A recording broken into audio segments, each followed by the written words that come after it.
I've got a question, which is this. Have you ever had the experience that I frequently had in the past, where you get up in the morning, you brush your teeth, you put on the Today program, and you feel that maybe I'm on the wrong side of history? You hear them, these BBC commentators, sneer at the word patriotism. I mean, for them, it's like a dirty word that only, sort of stupid people, stupid little people, could possibly believe in. And very often, when I listen to the Today program, I look at my wife across the breakfast table, and we say to ourselves, either they're idiots or we are, right? Because the difference between us and what they're saying is so profound that it's almost unbridgeable. The really good thing about being here is that when I listen to the speakers and when I talk to the people at this conference, you actually realize that we are on the right side of history. What we're saying makes a lot of sense, and it's the kind of common sense that has allowed generation after generation face all the difficult challenges that were thrown at them. I think it's very important for us to remember that at each and every stage. One of the things that I've learned, and often I learn things in the most unexpected way, is that the values that we have are necessary because the other side, the other side of the culture wars, if you will, have a very clear system of ideas, which sometimes they are not aware of. So a few years ago, I was asked by the Philosophy Society of Holland to give them a speech about open borders. It was Open Borders Year, and everyone was going on about how important open borders was. And I, to my shame, never thought about open or closed borders. It really wasn't number one priority in my intellectual agenda. But I said yes. I thought, on balance, I believe in openness. I'm a really open guy, as those of you who know me will testify. And I began to look at it, and I realized that the people that are calling for open borders, the kind of people that do not believe in national boundaries, and of course now with the war in Ukraine, it's very difficult to ignore national boundaries, because if Ukrainians didn't believe in boundaries, I don't think they'd exist now. It's one of those simple facts of life. The people who do not believe in open borders, who believe in open borders, are also the same people that want to get rid of every single boundary that has underpins human civilization. These are the kind of people that believe that the line, the distinction between children and adults is artificial. How can you have a distinction, a fundamental qualitative distinction, when so many children are so bright and they're so intelligent that very often they know more about digital technology than their moms and dad? Isn't it really artificial to have that kind of distinction? And these are the people, by the way, that both adultify children, sexualize them prematurely, whilst at the same time they infantilize themselves. It's a very interesting two-way process. So the border between children and adults called into question. These are the people that will tell you that the distinction between the private and the public sphere is also artificial, and we should get rid of it at the same time. And I could go on and on and on about all the boundaries they want to erode and destroy. These days, and I haven't had very much time when I wrote my book on the subject to look into it, these days they even argue that the distinction between humans and animals is really speciesist. To even think that there's a distinction, a moral distinction, between us human beings and animals is a kind of equivalent to racism or homophobia from their sort of point of view. And these attempts to get rid of borders and boundaries are really quite important.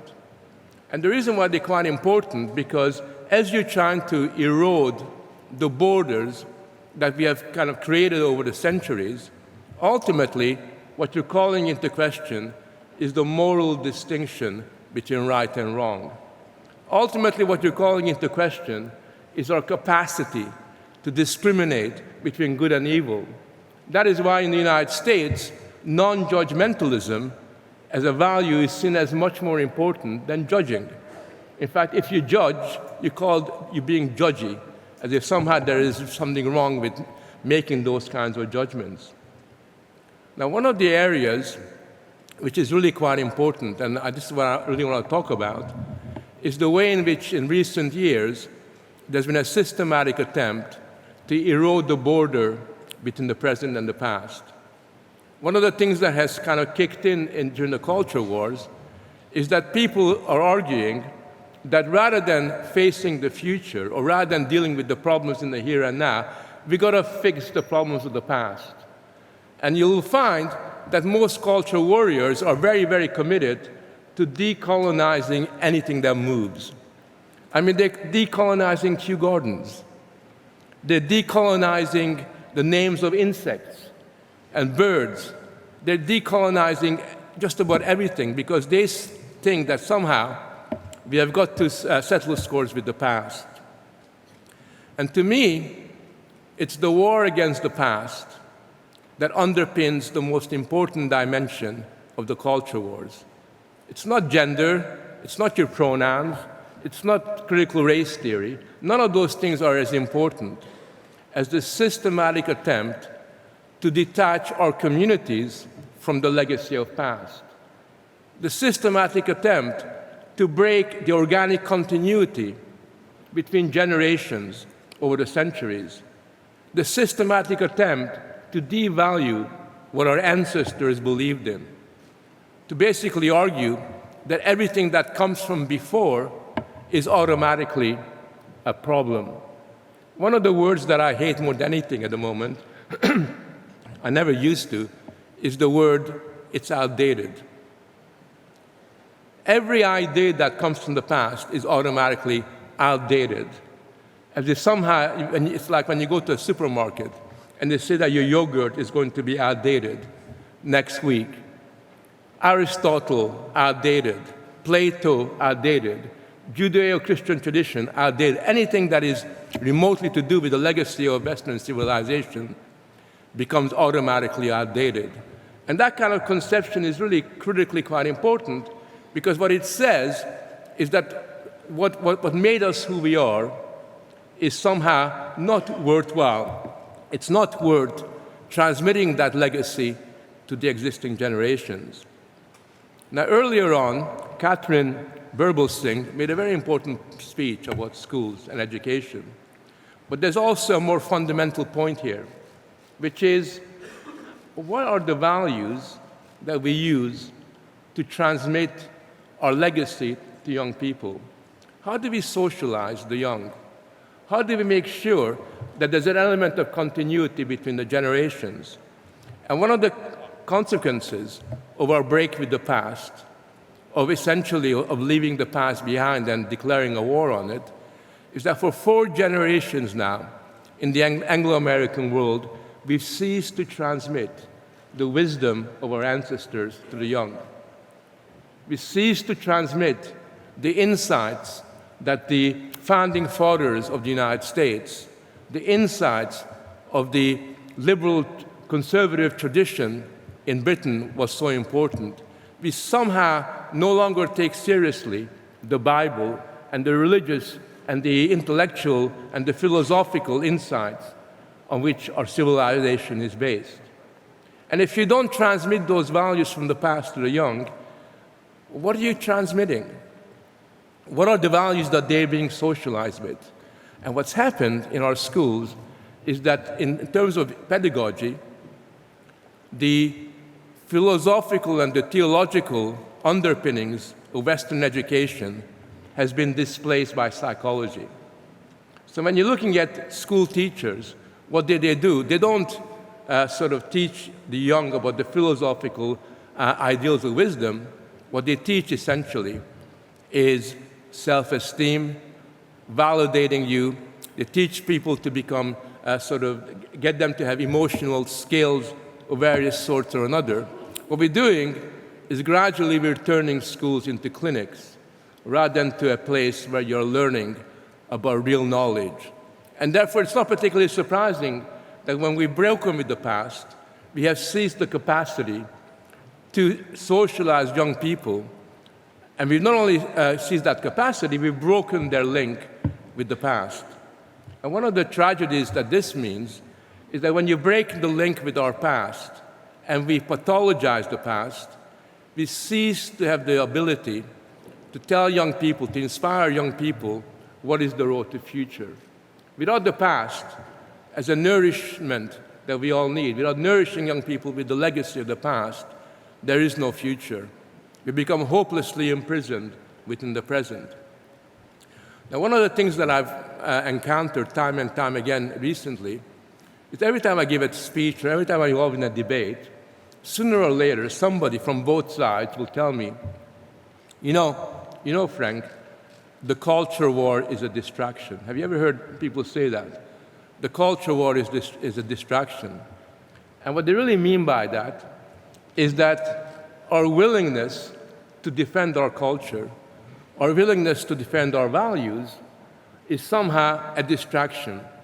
Because we should really be talking about economics, we should really be talking about other more mundane matters that is very, very important for people, not realizing that if we get robbed of our culture, if we become cultureless, if our legacy from the past is denied to us, we undermine the ability of generations to have the confidence they need to face the challenges that confront them. The culture war is not a distraction. It is not a distraction because if we give up on culture, essentially we give up on everything. We give up on our national identity, we give up on our community and our religion. Ultimately, we give up on the capacity of our society to give meaning to human experience. Without culture, there is simply no meaning. And without meaning, human beings become dehistoricized. They become abstract subjects that hover on in the abstract space. Now, one of the things that I've learned since I've been in Brussels, it's a very interesting experience. Go to Brussels if you want to know what the culture wars are really all about. In Brussels, every single identity is celebrated. It doesn't matter who you are. You could be a Basque, disabled, sort of individual. That's got a little kind of box for the Basque disabled people. If you are of a particular ethnic minority, you're celebrated. If you are a woman who's just transitioning to manhood, you're being celebrated. Every identity is taken very, very seriously. And little leaflets are handed out in Brussels as you're walking around, reminding you that yet another identity has been invented. It's come to the point now where in Brussels you no longer have LGBTQ+. They're inventing a new letter to add to the LGBTQ+ almost every single day. And that's the way it is. But the one thing that is very curious is there is one identity. There is one identity in Brussels that isn't celebrated. Do you know what that is? Any ideas? It's the identity of the nation, nationalism. National identity is pathologized. National identity is somehow off the radar of identity politics. If you say, I believe in my national outlook, I believe in my national culture, I'm a nationalist, I'm a patriot, you are regarded as an unacceptable company. You will be quarantined more or less within the Brussels bubble itself. And that, in a sense, I think is really quite important for us to realize. Just want to make a couple of points at this time of the afternoon. I don't want to go on and on and on.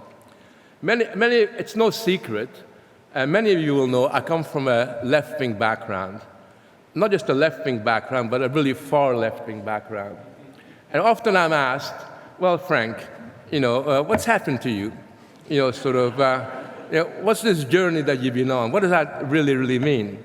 And I know it's a very difficult sort of question to answer because I would have to explain my life story in great detail.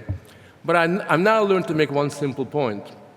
And the point that I make time and again is that the difference between me as a far leftist activist and Margaret Thatcher in the 1970s was actually far, far smaller than the difference between us and the other side of the culture war. And the reason for that is because with Margaret Thatcher, we could debate about taxation, we could debate about economic distribution, we could compromise on how much is redistributed. You could have a mature, grown-up argument at the end of the day. Now, the differences are civilizational. They really are civilizational. It is really, ultimately, about the survival of the West, Western civilization, because the arguments that are being put forward against our past, against our nation, against the organic links that, in a sense, connect us to our legacy, are so fundamentally sort of different to the way that we think. There's so much stake in this battle that it is ultimately, at least in cultural terms, existential. And I'm not really joking when I say that. So what do we do? Well, it seems to me that as people who are gathered in this room, who are committed to the fundamental values of Western society, to our legacy, I think our first job is to be brave. We need to be braver than we've been until now. We need to be more outspoken. But most important of all, we have got to work out our ideas in such a way that we're able to give meaning to everyday lives, so that people who are not in this room, who have, in a sense, are searching for a voice or trying to find their own way of expressing themselves, are able to be sustained by our capacity to give meaning to their lives. So we can explain just precisely what it is that we are really all about. And it seems to me that if you can do that, if you're able to, in a sense, adopt or at least reintroduce the language of morality into public politics, then I think we will have taken a huge step forward. Because one of the tragedies that we have at the moment is that the moral language, which used to be integral to Western political culture, is now, in a sense, both dissipated but is looked down upon. One final point. Whenever I feel pessimistic, whenever I have what I call an I feel sorry for Frank day, which does happen, I'm not always optimistic, whenever that occurs, I'm always reminded of a couple of lines from the German poet Goethe. And it's in my Substack. I made it like my kind of big banner headline. And this is what Goethe had to say. He said, "There are only two lasting bequests we can hope to give our children. One of these is roots, the other wing.